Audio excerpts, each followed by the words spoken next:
esta decisión de la ministra Olga Sánchez Cordero, que suspende todos los actos referidos al decreto para el apagón analógico adelantado?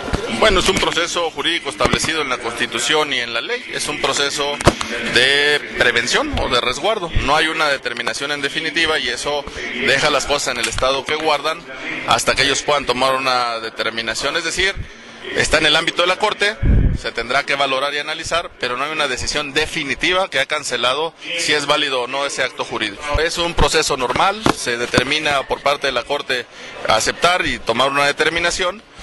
La autoridad del Ejecutivo está en la validación de si continúa bajo ese esquema o lo modifica, con lo cual el acto ya no existiría, pero eso es determinación de la Corte, tendrá que seguir el procedimiento. No podríamos hablar de que es prematuro, no podríamos hablar de que es válido o que no es válido, que es ilegal o legal, eso no puede decirse, porque eso es lo que tendrá que determinar la Corte en su momento en definitiva. Hoy lo que hace es un alto para valorar de fondo lo que implica el análisis de este apagón analógico y determinar si estaba sustentado o no. Nosotros en la bancada del PAN lo veríamos como un stand-by para analizar y que ellos puedan tener un criterio mayor y en su momento lo podrán determinar. No, digamos que ese es el fondo de lo que tendrá que determinar la Corte, que hoy no lo ha determinado, sino es una especie de prevención que dice que damos en stand-by en lo que analizamos si fue válido este decreto o no fue válido. Solo una determinación de la Corte en la que diga que hubo invasión de competencias, entonces hablaríamos de que no se cumplió el requisito constitucional y legal, pero al día de hoy eso no ha sucedido. Hay que esperar a que la Corte en definitiva determine y eso todavía creo que va a pasar un largo tiempo. Bueno, ese queda en el ámbito de la especulación.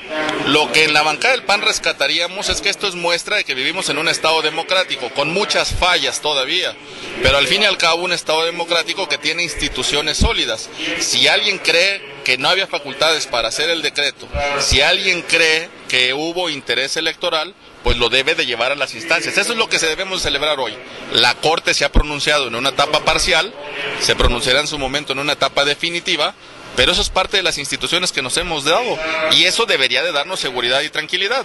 Si hubo fallas en lo jurídico para emitir ese decreto, la Corte lo dirá. Si no hubo fallas, como ya pasó con un antecedente que la Corte acaba de fallar hace algunos meses, donde no da entrada a una controversia que hizo el Senado de la República. Es parte del proceso democrático jurídico constitucional.